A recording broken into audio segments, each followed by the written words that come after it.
Bu Misdawati selaku moderator. Saya kembalikan ke moderator. Wassalamualaikum warahmatullahi wabarakatuh.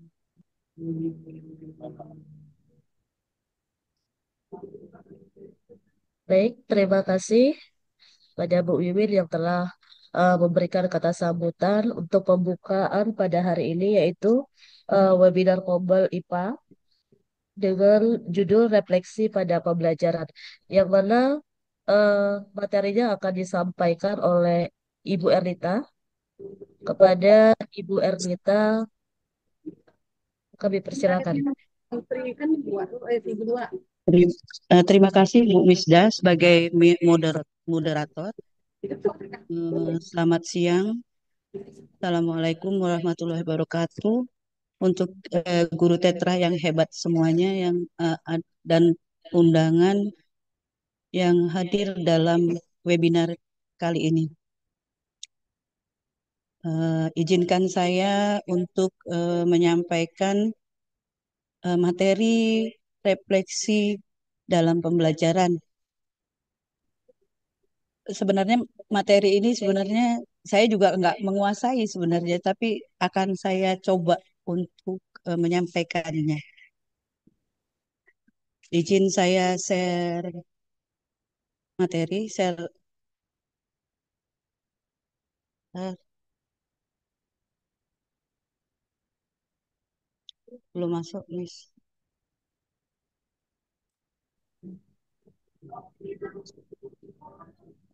Ini kan?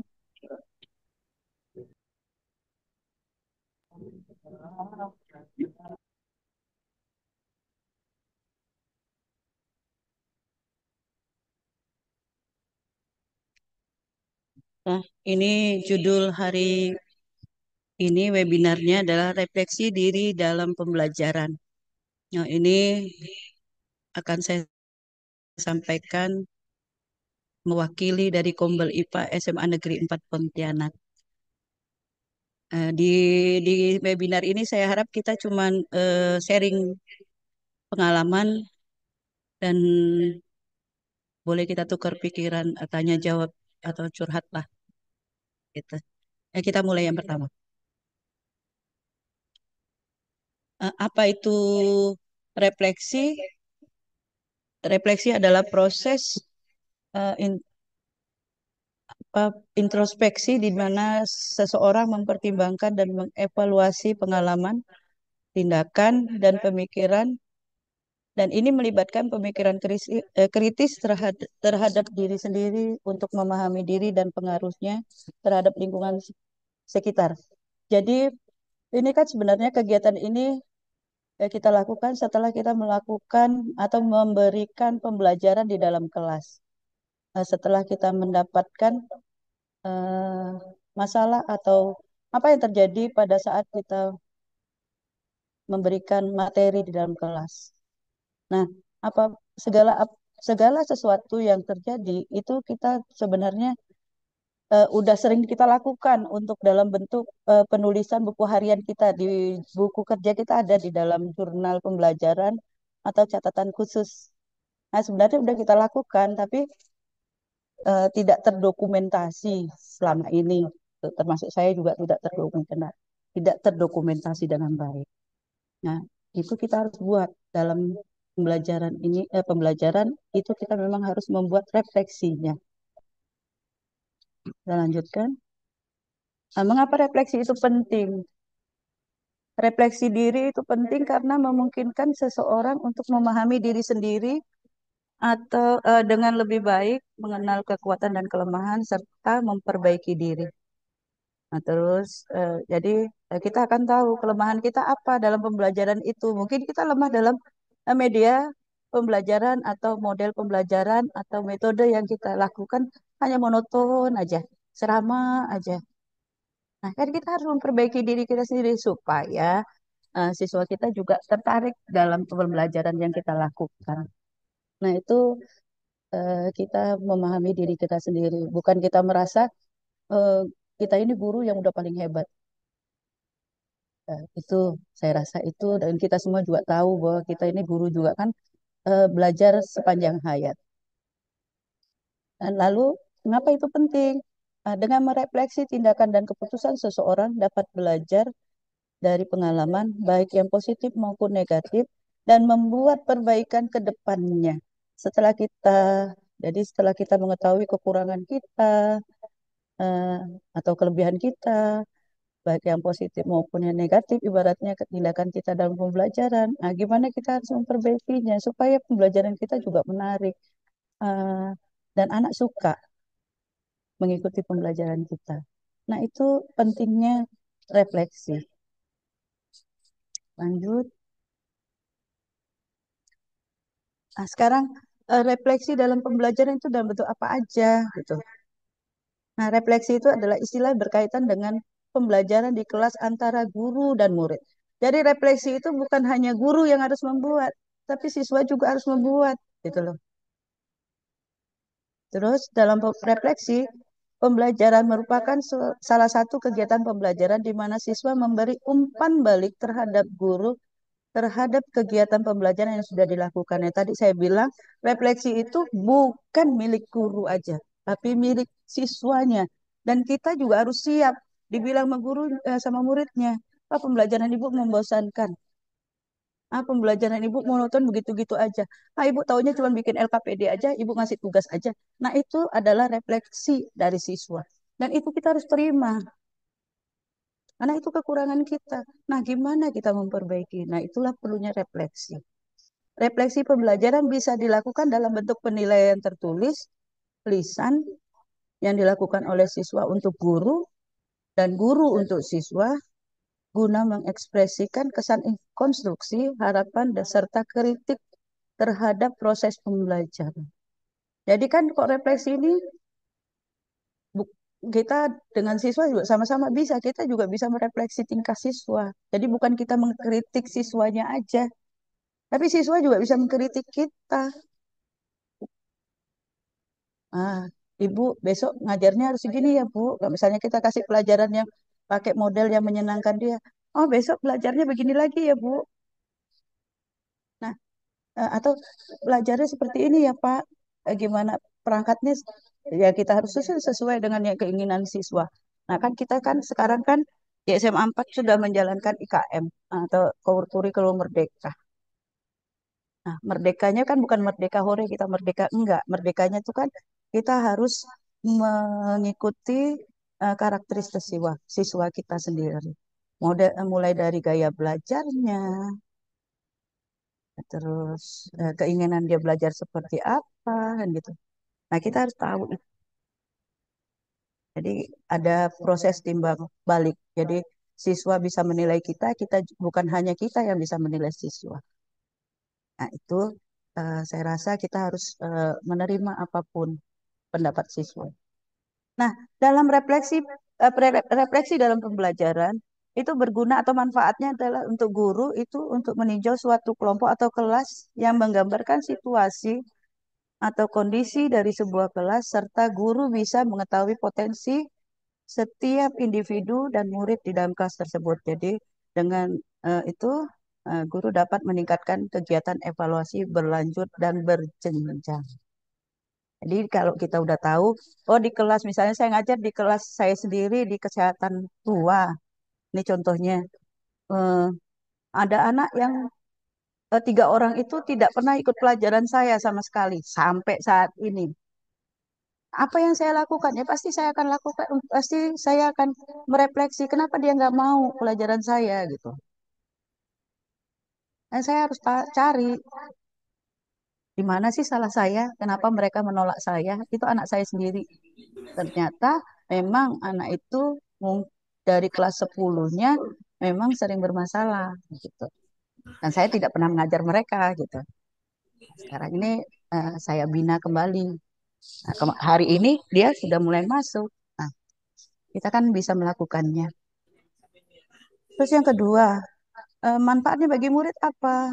Itu siswa dapat menyalurkan ungkapan proses pembelajaran yang sudah dilakukan, apakah baik atau masih kurang, atau mereka memahami konsep yang kita sampaikan atau tidak. Kan kadang-kadang kalau kita mengajar, kadang-kadang ada anak yang tidak fokus. Gimana kita membuat anak itu menjadi fokus? fokus terhadap pelajaran kita. Dan kita melatih kepercayaan diri murid untuk mengungkapkan pendapat serta memperbaiki kegiatan pembelajaran sesuai dengan minat dan metode yang mereka inginkan. Jadi bukan bukan semena-mena karena kurikulum merdeka kita maunya kita begini ya nggak bisa. Nah, kita juga menyesuaikan dengan karakteristik siswa kita sendiri. Itu menurut saya ya.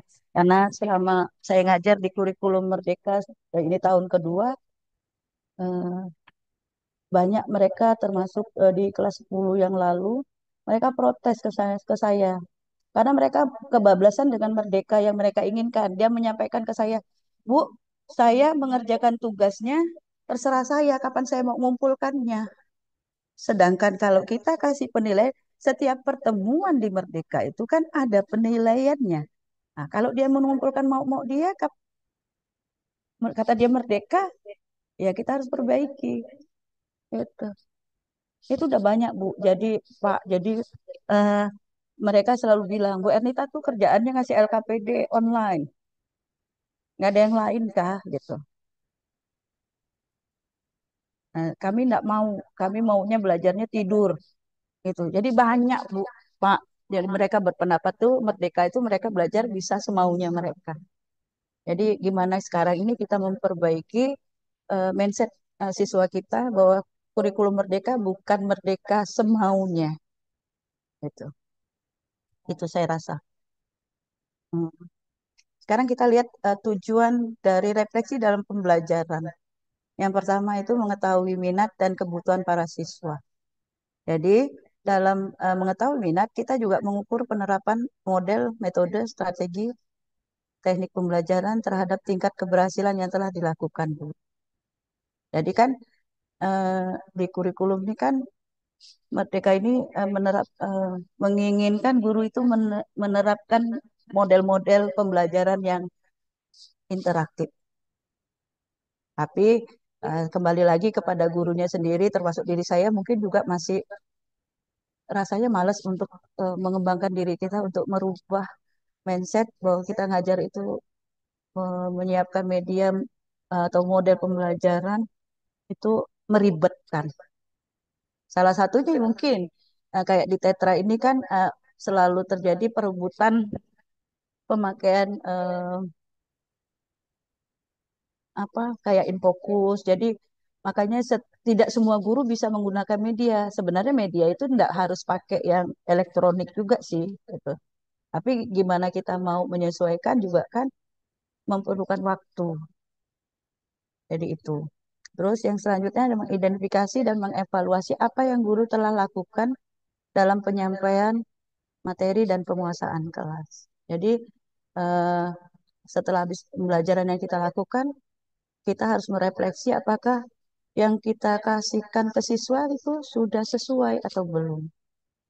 Sesuainya maksudnya dengan karakteristik siswanya, terus ketercapaian tujuan kompetensi materinya itu tercapai apa enggak. Itu terutama dengan penguasaan kelas pada saat kita mengajar, apa anak itu eh, semangat atau tidak, atau dia cuma terpaksa, atau kebiasaannya kita jelaskan dianya tidur, atau kita jelaskan dia tawab, itu kan ada, itu ada, setiap kelas itu pasti ada seperti itu. Terus yang selanjutnya ada memahami respon siswa dalam belajar dan penyampaian materi. Maka itu tadi saya bilang, respon siswa itu macam-macam. Kalau kita jelaskan, ada yang memang tidak ingin belajar, merekanya ganggu dengan tawab, gitu. Nah, itu kebanyakan di ke siswa kelas 11 itu saya alami sendiri sekarang ini. Kembali saya ketemu dengan siswa, kerjaannya tawab, yang satunya kerjaannya tidur. Mau tidak mau harus kita bangunkan atau kita catat di dalam catatan khusus kita yang nantinya kita buat jurnal refleksi harian kita. Tuh. Terus selanjutnya adalah tujuannya guru bisa memahami kelemahan dan kekurangan dalam suatu pembelajaran supaya lebih baik untuk guru dan juga untuk muridnya. Ini tujuan yang terakhir adalah untuk memperbaiki diri kita sendiri sehingga kita juga bisa merubah siswa kita menjadi lebih baik. Jadi kita melakukan perubahan dengan harapan kita bisa merubah pencapaian siswa menjadi lebih baik. Itu tujuannya. Selanjutnya, ini saya memberi contoh refleksi dalam pembelajaran yang bisa kita lakukan. Ada yang pertama adalah refleksi materi pembelajaran, di mana kita biasanya di akhir kegiatan pembelajaran, kita meminta salah satu siswa untuk merefleksi pembelajaran yang telah kita lakukan. Nah, itu kan juga melatih siswa untuk eh, siap atau tidak dalam menerima pembelajaran kita di kelas. Mereka mencatat atau tidak. Jadi mereka bisa nanti kalau kita tidak berhalangan hadir, mereka bisa secara mandiri untuk mempelajari. Terus refleksi yang kedua, contoh yang bisa saya berikan adalah refleksi manfaat dari yang sudah dipelajari. Ya tadi ini juga siswa biasanya melakukan refleksi, kita tunjuk secara acak untuk siswa memberi tanggapan atau ulasan terhadap pembelajaran yang telah kita lakukan di kelas. Jadi setiap akhir pembelajaran diusahakan kita memberi waktu dengan siswa, beberapa siswa atau satu atau dua siswa untuk merefleksi kegiatan yang telah kita lakukan. Itu contohnya yang dua contoh, dan contoh berikutnya adalah refleksinya itu dapat dilakukan secara lisan.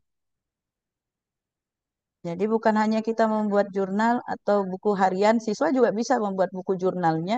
Jadi bukan hanya guru yang harus membuat jurnal, siswa juga. Tapi refleksi bisa secara lisan. Jadi pada saat kita di jam terakhir pembelajaran, jika dia mempunyai keberanian untuk bicara di depan kelas, ya silakan mereka menyampaikan refleksi pembelajaran, bisa bentuk kritik dan saran, dan apa yang mereka inginkan dalam eh, apa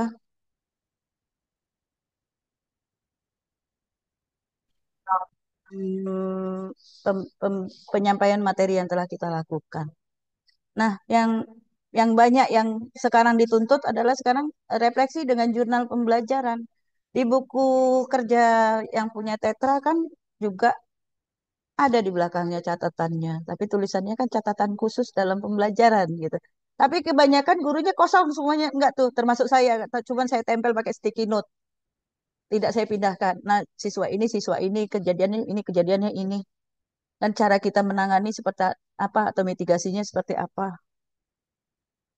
Nah, untuk perbaikan ke depannya apa yang harus kita lakukan. Nah, itu jurnalnya. Jadi membuat diri kita jadi kayak buat habis belajar tuh kita buat diary gitu. Nah, ini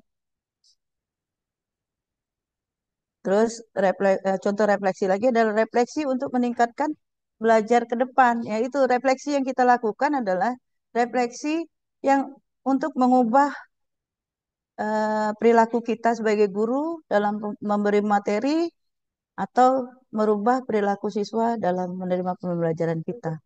Mau dia baik, dia tadinya menghambat menjadi lebih baik. Sama dengan kita, tadinya kita mengajarnya cuma ceramah aja. Akhirnya kita menjadi lebih interaktif dalam belajar. Nah, nggak perlu pakai PPT, nggak perlu pakai Canva, yang biasa-biasa aja, tapi bisa me- mem- me- apa, memberi pembelajaran secara interaktif. Kan media pembelajaran tidak harus berbasis IT. Nah, kalau eh, waktu zaman COVID dan waktu zaman revitalisasi, lab biologi itu nggak tahu bahannya ada di mana. Kita harus bisa merubah. Kayak saya waktu itu merubah waktu saya ngajar kelas 3 untuk praktikum, harusnya untuk genetik pakai kancing genetik, saya harus pakai tutup botol. Mau tidak mau, suka tidak suka, saya harus memulung gitu. Dibuat.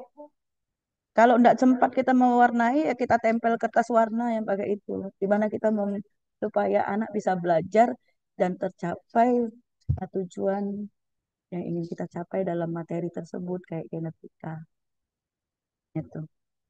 Itu contoh. Atau waktu saya ngajar kelas 11 di masa COVID, saya memberi LKPD-nya dalam bentuk komik.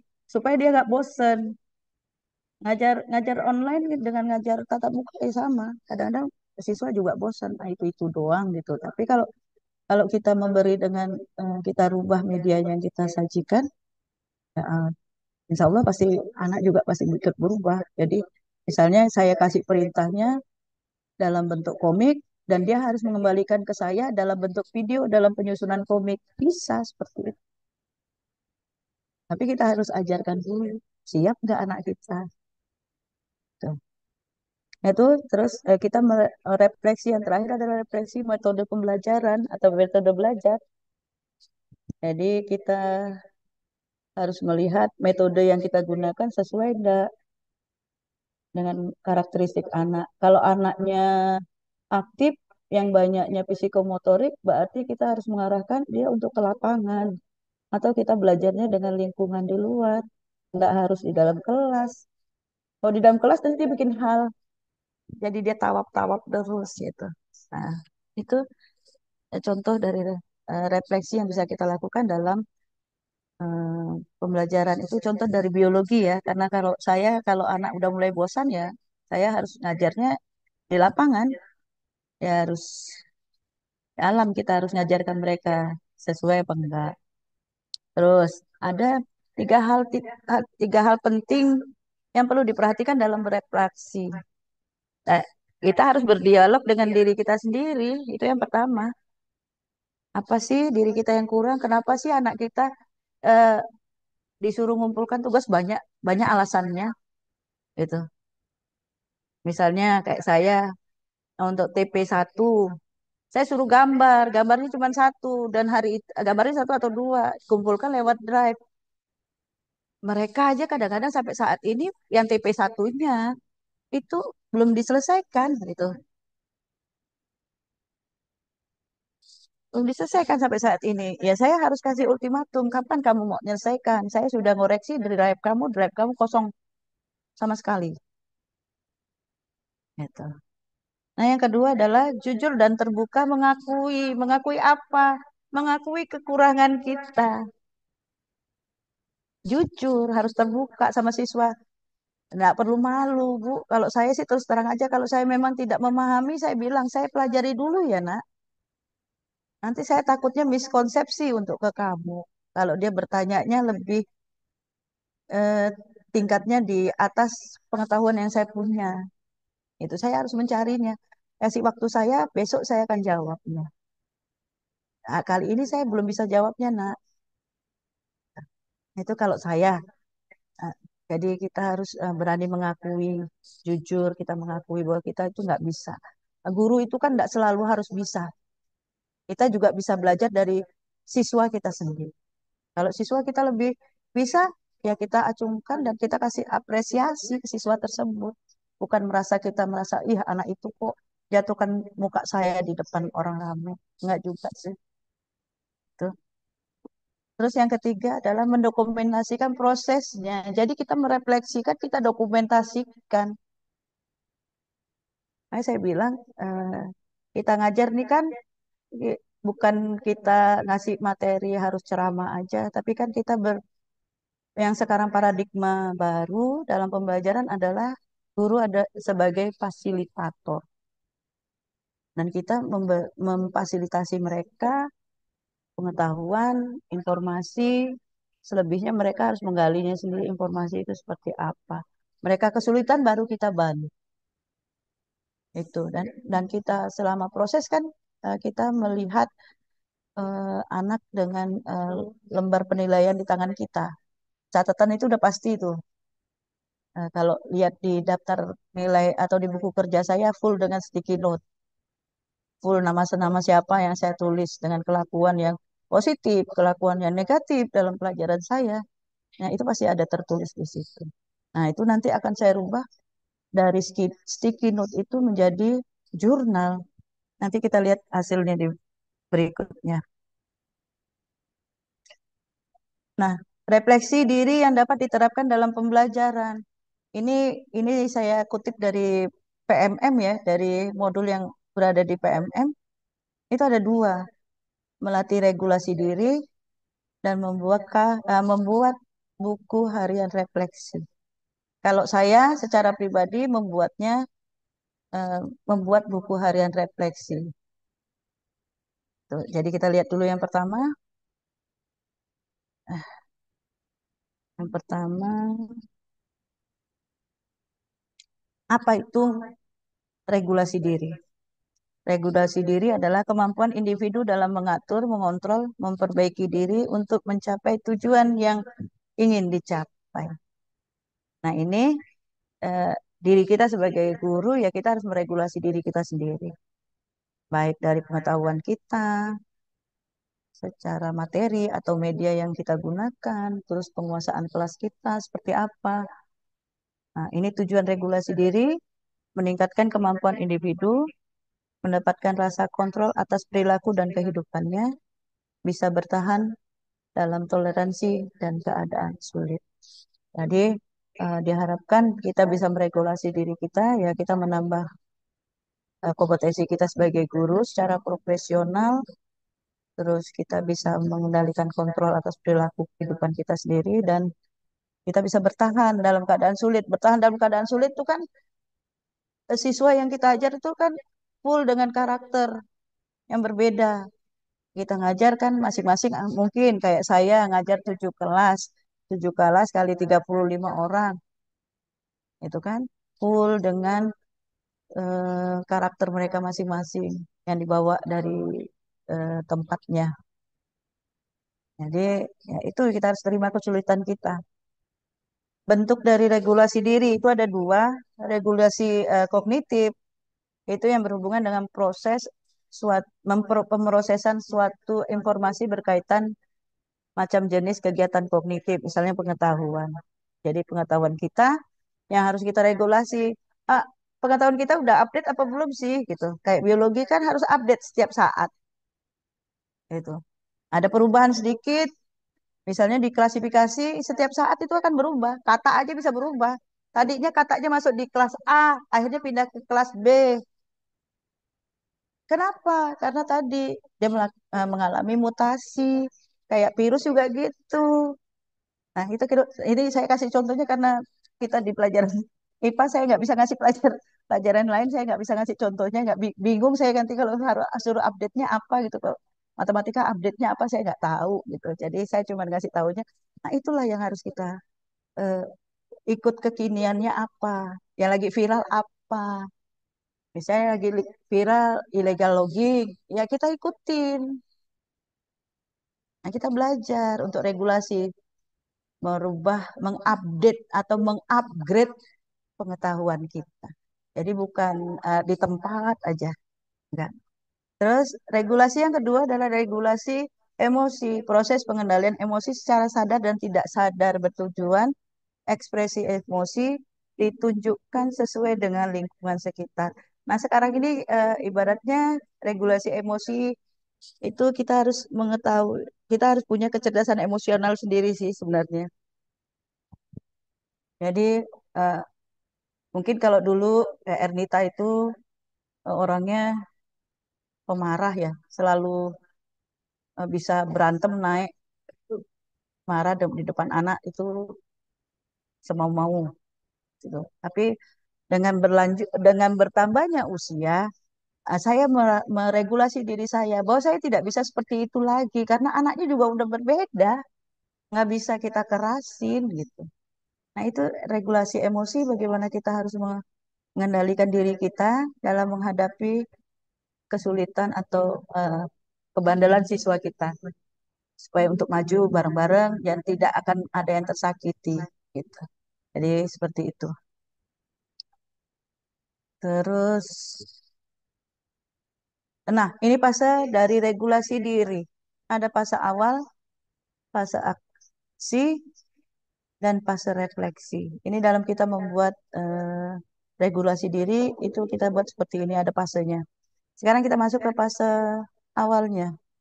Fase awal itu kita melakukan perencanaan studi melalui penyusunan goal setting yang jelas atau tujuan pembelajaran yang harus kita capai itu secara jelas. Terus meningkatkan keyakinan bahwa kita mampu mengerjakan setiap tugas dengan baik. Menyusun rencana belajar yang lebih baik. Berarti kita harus menyusun RPP yang sesuai dengan karakter siswa yang kita ajar, nah, sesuai dengan medianya, sesuai dengan model dan yang harus sesuainya dan yang pasti harus disesuaikan dengan materinya. Sesuai enggak? Misalnya materi klasifikasi yang harus kita jadiin media kan banyak tuh. Enggak perlu pakai gambar-gambar yang IT. No, di halaman SMA 4 udah banyak. Kita bawa tuh ke kebun atau ke greenhouse yang paling dekat lah. Itu. Apa aja tanaman yang ada di situ, termasuk kelasnya apa. Itu udah termasuk klasifikasi. Jadi kita harus siapkan media dengan model pembelajarannya harus sesuai. Jadi pas awalnya memang udah kita buat sedemikian rupa, kita rancang RPP kita sesuai dengan keinginan. Sekarang bukan RPP ya, sekarang namanya modul ajar. Terus fasenya fase aksi. Nah, kita mengatur waktu yang baik, terus fokus pada capaian yang diinginkan, cara penyelesaian tugas yang tepat, monitoring sejauh mana daya dan upaya yang telah dilakukan terhadap tujuan yang hendak dicapai. Itu. Jadi ini kita harus mengatur waktunya. Jadi sesuai nggak dengan alokasi waktu kita. Misalnya kita mau pakai PJBL, ada proyeknya. Untuk klasifikasi itu biasanya ada proyeknya. PJBL mau berapa minggu? Ada seminggu. Ya udah kita lakukan. Waktunya disesuaikan. Dan kita harus memonitor sampai di mana pekerjaan proyek mereka lakukan. Jadi sesuaikan dengan model pembelajaran yang kita berikan. Terus fase yang terakhir adalah fase refleksi. Nah, itu isinya adalah hal-hal positif apa saja dari usaha yang dilakukan. Terus hambatan apa yang dihadapi dalam proses pembelajaran. Terus sehingga dapat kita menentukan eh, pembelajaran atau perbaikan pembelajaran yang telah kita lakukan nanti di pertemuan berikutnya. Jadi itu untuk refleksi itu kita melakukan perbaikan yang apa yang kita inginkan. Nah, ini ada contoh dokumentasinya. eh, itu regulasi diri seperti ini. Maaf kalau tulisannya terlalu kecil karena saya nggak tahu mau gedekan ini seperti apa. Karena kalau digedekan juga hilang gitu. Bisa dilihat sendiri. Jadi pada tanggal sekian, hari sekian, masalahnya apa, terus penyebabnya apa, mitigasinya apa. Itu. Jadi apa usaha kita mitigasi itu, usaha kita untuk memperbaikinya apa, upayanya apa. Ini contohnya. Jadi kita sendiri punya siswa masing-masing, kita punya masalah yang dihadapi siswa kita seperti apa, akar penyebabnya apa, terus usaha atau upaya atau mitigasi yang akan dilakukan kita untuk perbaikinya. Nah, itu kita tulis setiap hari itu. Seperti itu. Jadi kita masuk yang kedua, model dari refleksi diri. Nah, itu membuat buku harian refleksi. Itu ada dua model, situasi, makna, dan aksi. Terus yang kedua adalah awal, tengah, akhir pembelajaran.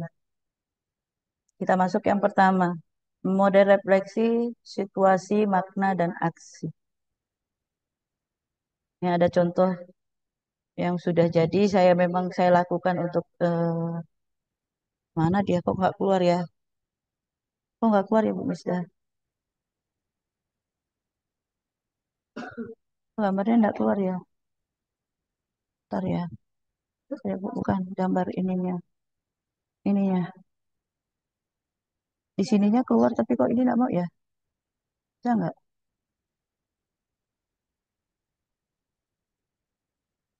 Nah, ini contohnya.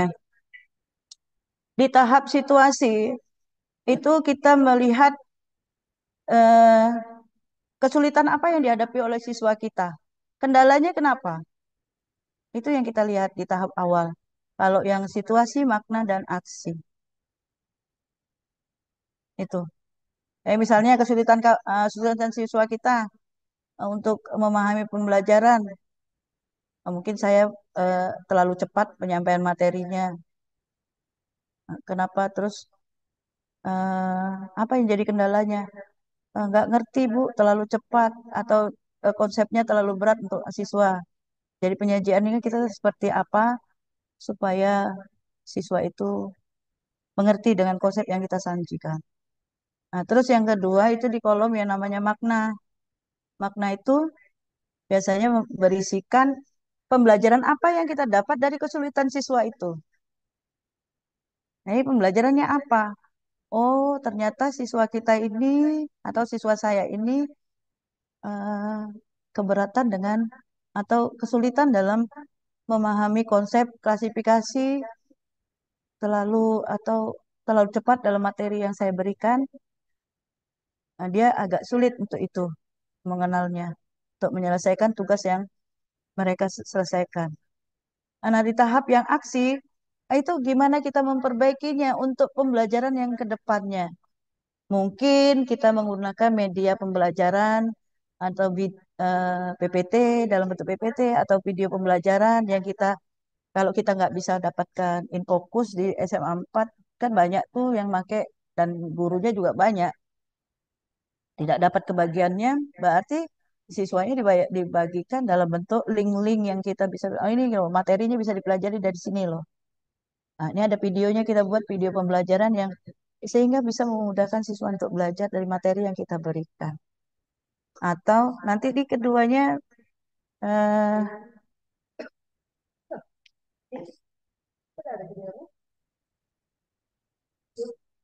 usaha perbaikan apa? Itu tadi saya udah bilang bahwa kita harus menyelesaikan mitigasinya di tabel yang ketiga, di kolom ketiga, seperti itu. Saya rasa itu aksinya, bagaimana kita harus memperbaikinya, supaya pembelajaran kita lebih baik di pertemuan berikutnya. Nah, kita memang harus, jadi habis selesai ngajar, sebenarnya guru itu nggak berhenti berpikir sebenarnya. Kalau mau tidur juga mikir, besok pagi ngajar pakai apa ya, modelnya pakai apa ya, medianya pakai apa ya. Kemarin siswanya udah bosen nih, udah protes dengan ini nih, gitu. Jadi kita harus introspeksi diri kita seperti apa. Jadi kita refleksinya seperti itu. Ini kita masuk yang model refleksi awal, tengah, akhir. Ini seperti pembelajar di RPP kita. Ada awal, tahap tengah atau tahap inti, dan tahap akhir. Nah ini tahap awal kita lihat bahwa awalnya kita ngapain. Refleksinya apa yang kita buat? Nah, kita menyusun modul ajar kita atau RPP kita, menyiapkan medianya, semuanya kita siapkan di tahap awal. Sesuai nggak dengan siswa yang kita ajar? Nanti kan setelah kita lakukan kan kita tuh refleksi. Oh ternyata RPP kita harus ada direvisi. Kita tulis pakai pulpen atau pakai pensil di kertas RPP kita, ke modul kita. Oh ini harusnya nggak bisa nih, ini nggak bisa tersampaikan. Terus yang di, di tahap tengah itu melihat respon siswa pada saat kita membagikan misalnya LKPD. LKPD-nya harus diskusi. Respon anaknya seperti apa? Kalau anaknya antusias, ya mungkin sesuai dengan model yang kita itu. Kita bisa tulis di situ. Terus bantuan apa yang perlu kita dalam pembelajaran? Nah, kan kita misalnya kalau kita pakai model problem based learning, kita kan ada di situ me- membimbing dan memberi atau memfasilitasi siswa dalam belajar. Nah, itu kan bantuan apa yang diperlukan siswa?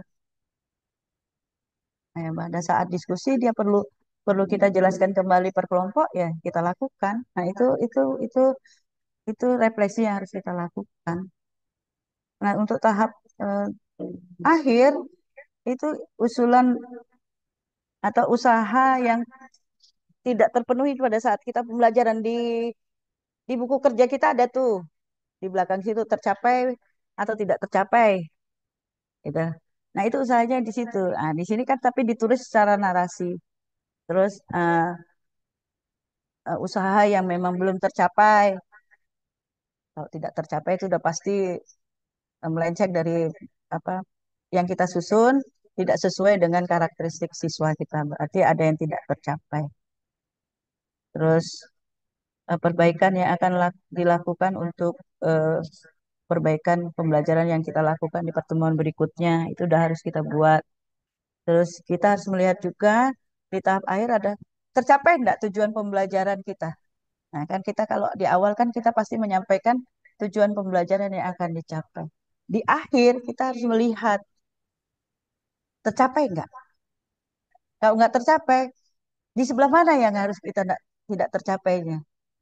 Berarti kan kita ada catatannya. Nah, di bagian ini loh kita tidak tercapai. Mau dilakukan perbaikannya, ya kita harus membuatnya lagi.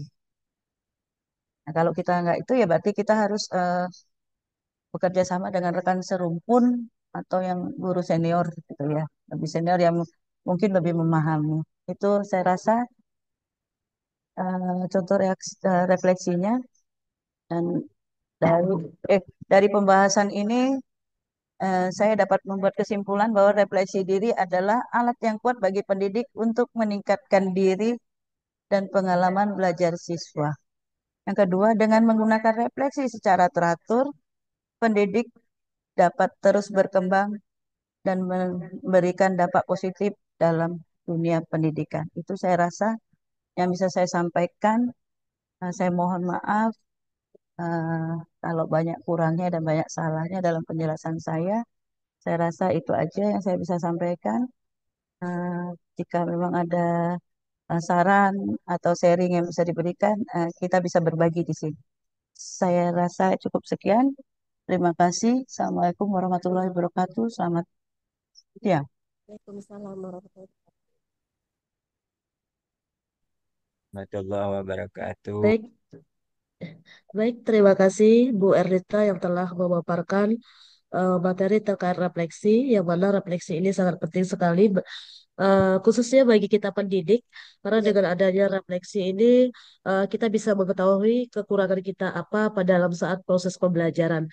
Dan dalam refleksi ini kita bisa eh, melakukan perbaikan diri setiap kali kita melakukan proses pembelajaran di dalam kelas.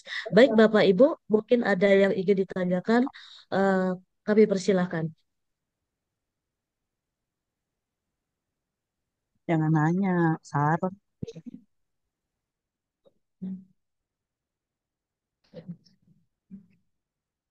Mungkin ada dari Bapak Ibu yang ingin bertanya, dipersilahkan. Atau sambil berbagi. Siapa yang punya judul itu?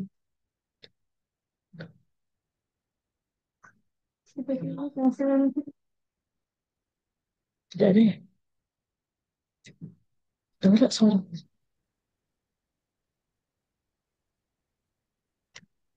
Ada Bapak Ibu yang ingin ditanyakan? Dipersilahkan.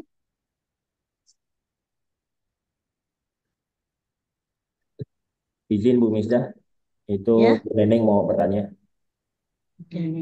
Tapi nggak ada dengar suaranya ya? Sudah Bu, ya tadi. Terdengar, Bu. Terdengar? Terdengar, Bu. Ya, sudah Bu. Oke. Ya. Ya. Bismillahirrahmanirrahim. Assalamualaikum warahmatullahi wabarakatuh. Waalaikumsalam warahmatullahi Waalaikumsalam wabarakatuh. warahmatullahi Alhamdulillah, wasyukurillah. Kita perdana nih ya untuk Ombel Tetra ini. Saya sangat apresiasi pada Bapak Ibu guru di sela-sela waktu dengan harus bertemu dengan keluarga itu betul-betul suatu eh, tidak mudah untuk mengambil walaupun hanya 1 jam. Terima kasih juga kepada partisipan dari luar, sangat-sangat apresiasi. Kita ini insya Allah tetap menjadi guru-guru yang hebat dan selalu istiqomah. Ada satu pertanyaan ya, ini sebenarnya buat minta tips aja sih, khususnya kepada narasumber yang saya alami ini terkadang kalau udah membuat RPP itu serasa hebat banget gitu ya. Buat modul juga kayak hebat banget gitu kan ya. Tapi begitu di lapangan yang terjadi itu semua banyak, terutama di bagian tahap-tahap inti itu, terkadang banyak sekali yang tidak sesuai ekspektasi kita pada saat membuat RPP-nya itu satu ya. Kemudian yang kedua pada saat kita mau refleksi juga banyak catatan-catatannya. Tetapi kalau udah sampai rumah dengan segala kesibukannya, apalagi dengan bertemu dengan cucu dan lain sebagainya, itu hilang semua ambiar ya. Saya hanya minta bagaimana tipsnya untuk yang kita sudah planningkan, sudah kita rencanakan, kita mau refleksikan, supaya kita tuh tetap konsisten dan komitmen gitu dalam menjalankan refleksi ini.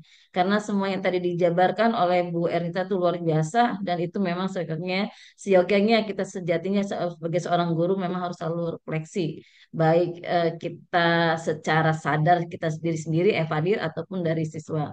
Itu saja yang saya mau tanyakan, Bu Misda. Jadi, adakah tips supaya menghindari rasa yang tadi yang saya ungkapkan? Dan kalau memang ada, bolehlah kita berbagi dan kita coba. Terima kasih. Wassalamualaikum warahmatullahi wabarakatuh. Waalaikumsalam warahmatullahi Waalaikumsalam warahmatullahi wabarakatuh. Terima kasih Ibu Neneng Rianasari. Pertanyaannya apakah mau langsung dijawab oleh Ibu Ernita? Nah, tips kan, Ya, tips silakan. tentang eh, ada apa bagian dari RPP yang tidak tercapai atau belum tercapai. Sebenarnya saya juga banyak seperti itu, Bu Neneng. Tapi saya selalu menulisnya di dalam sticky note saya, gitu. Saya tempelkan biasanya di buku kerja saya. Nah, itu biasanya saya tulis di dalam refleksi saya. Itu kebanyakan memang diri saya yang salah, banyak kurangnya, kebanyakan gitu. Karena eh, kita kan nggak ada yang sempurna ya, Bu. Nah, jadi kalau saya biasanya nanti saya akan perbaikinya. Misalnya ya kalau di materi kelas 11 ini kan besar, banyak banget gitu ya, materinya gede. Tuh. Itu saya harus membuat catatan khusus supaya saya mengingat oh bahwa ini belum tersampaikan. Kalau saya seperti itu. Jadi nanti pada waktu saya akan memperbaiki ada siswa bertanya atau saya pun menyiapkan waktunya, itu akan saya sajikan kembali untuk perbaikan yang telah saya yang tadi yang belum saya capai ya akhirnya saya capai. Nah itu sebagai kalau saya lah seperti itu. Jadi nggak tahu kalau orang lain seperti apa gitu. Kalau saya seperti itu. Nah, terus itu Oke. saya lihat maaf ya Bu, saya lanjut ke di tempat Bu ada Bu En bertanya, kalau saya ngajar di 3 sampai 4 kelas, apakah refleksinya harus dibuat semua? Kalau saya iya, iya saya buat. Tapi biasanya di dalam satu refleksi satu hari itu saya pakai 2 lembar, itu kelas A dan B itu saya jadiin satu, masalahnya ada nanti ada makanya di tulisan saya pakai warna-warni. Jadi ada emang sih memang agak merepotkan ya Bu, Bu En, tapi mau tidak mau suka tidak suka karena kita harus merefleksinya seperti itu. Kalau biasanya saya sebelum saya merefleksi apalagi di kelas 10, saya biasanya refleksinya saya pakai eh, pakai apa tuh? Pakai Padlet. Jadi refleksi dari anak saya Template. inginkan Padlet, Padlet, Template. Padlet.com atau kita pakai Google Google Form juga bisa. Kita minta pendapat anak refleksi dari pembelajaran kita. Nah, baru kita bikin apa sih yang diinginkan anak dalam materi ini ada nggak yang belum dipahami dari RPP susunan itu yang tidak tercapainya kita lihat dari itu. Itu termasuk bisa untuk Bu Neneng juga sama. Saya juga seperti itu belajarnya. Jadi kalau kekurangannya di mana, saya harus tahunya dari Padlet tulisan anak gitu. Baru saya bikin refleksinya. Jadi refleksi dari anak, refleksi diri dari anak. eh, Mungkin dia nggak bisa nyampaikan secara lisan, ya dalam bentuk tulisan saya kasih di bentuk Padlet atau biasa Bu Misda sering Bu Misda sering gunakan itu pakai Jamboard, Google Jamboard. Ya nulis di situ, papan tulis digital. Ya Bu Misda selalu bikin tuh, Bu. Itu. Saya rasa itu aja kali Bu yang bisa kasih tipsnya seperti itu. Baik, terima kasih Bu Ernita atas jawabannya. Mungkin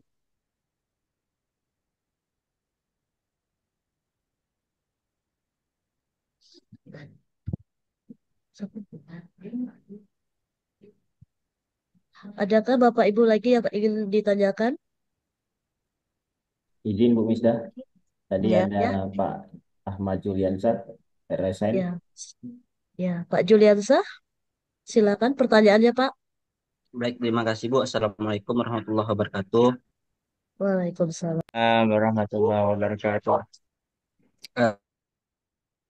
Eh, izin bertanya, Bu.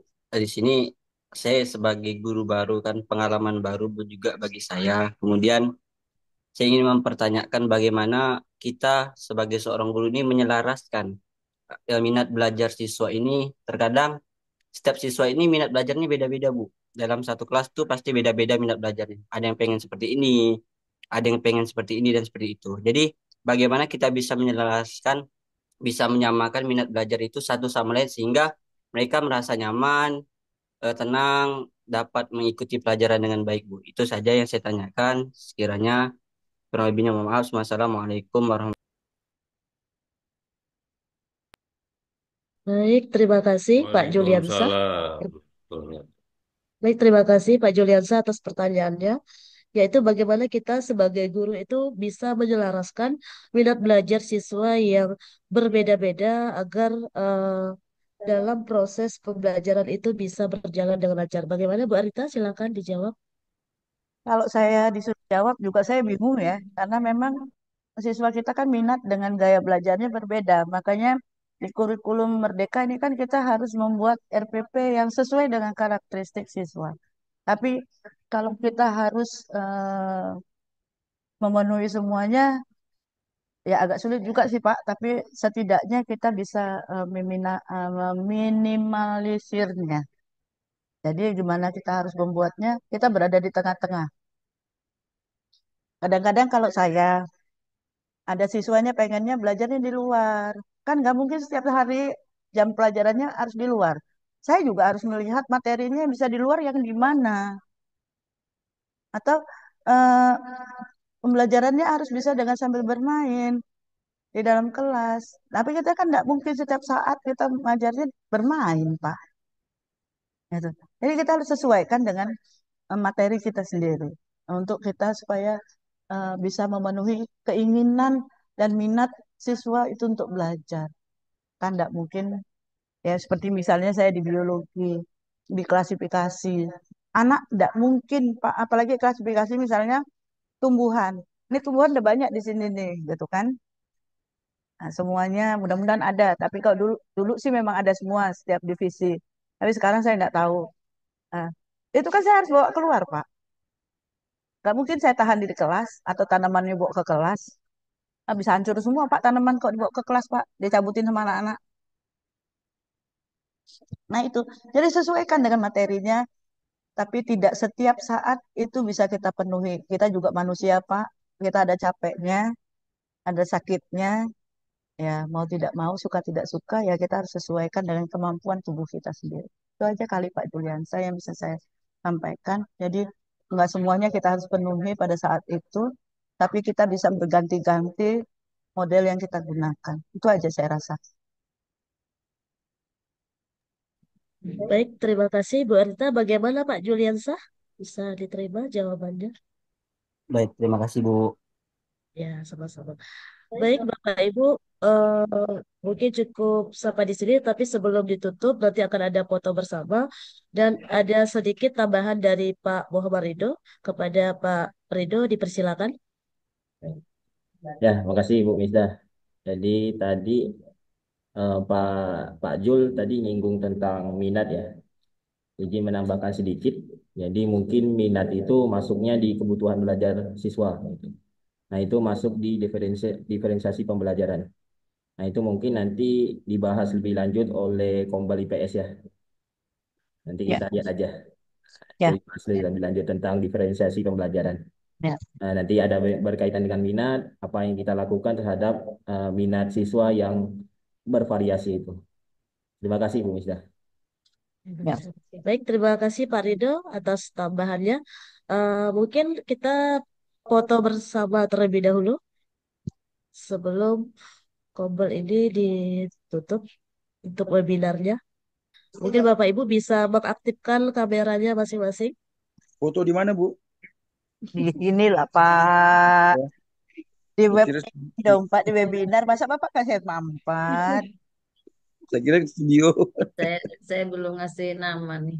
Oke, yaudah nggak apa. Oke, lanjut aja. Ya, mungkin sudah siap Bapak Ibu dengan posisinya masing-masing. Pak Rido kamu tuh. Belum keluar semua tuh kayaknya. Ya. Pak Rido yang foto, Pak Rido foto. Belum, Pak Rido belum yang foto. nampil semua. Ntar Oke, Ayo Bapak siap. Ibu, tolong kameranya tunggu. karena Siapa nih? Bisa saya atau tidak saya? bisa nampil Menurut karena kamera saya sedang bermasalah. Itu kayaknya backgroundnya belum di ini deh. Masih, jadi Backgroundnya belum tampil semua. Nah, iya. saya tidak ada backgroundnya. Oke. Belum bisa enggak pasang sama. apa-apa. Nggak, nggak terlihat kalau di Pak Firman. Hah? Ya, lagi Ah, punya aku ada. yang share Kalau outnya di ini dulu, dikeluarkan siaran, Bu. dulu ini Bu Ernitanya. Ya tuh buka topinya biar nampak Di gantengnya. Pak Rido. Mm. Udah Oke. share, dimatiin Nah, kan? saya yang foto ya, Bapak Ibu ya.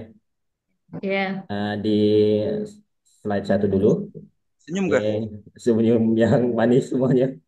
Oke, satu, dua, tiga. kayaknya yang paling manis Pak Rido nih senyumnya. Bentar, bentar, tahan dulu. Belum, dua, Lagi lembar dua. dua. Pak Tatang di mana tuh? Oke, satu, dua, tiga.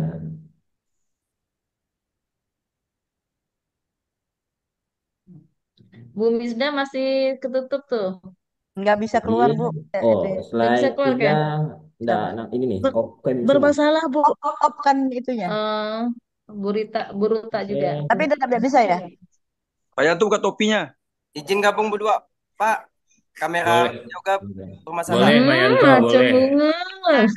Pak, Luar Pak Tatang macam di mana? bunga. Lagi di Paris. Negara mana? Saya di Bandung. Pak Lola. Tatang di Bandung. Luar biasa. oke, sudah Bapak Ibu, terima kasih. Kembali ke Bu Alhamdulillah. Misda lagi. Udah selesai, nggak kerasa. Kok udah Oh, terasa? Ah, nanti kerasanya tipu. nanti. Hmm. Alah, Terima kasih tuh kepada para pendatang seperti Ibu Mardiani dan yang lain-lainnya. Silakan, sudah ditutup. Sudah. Ya.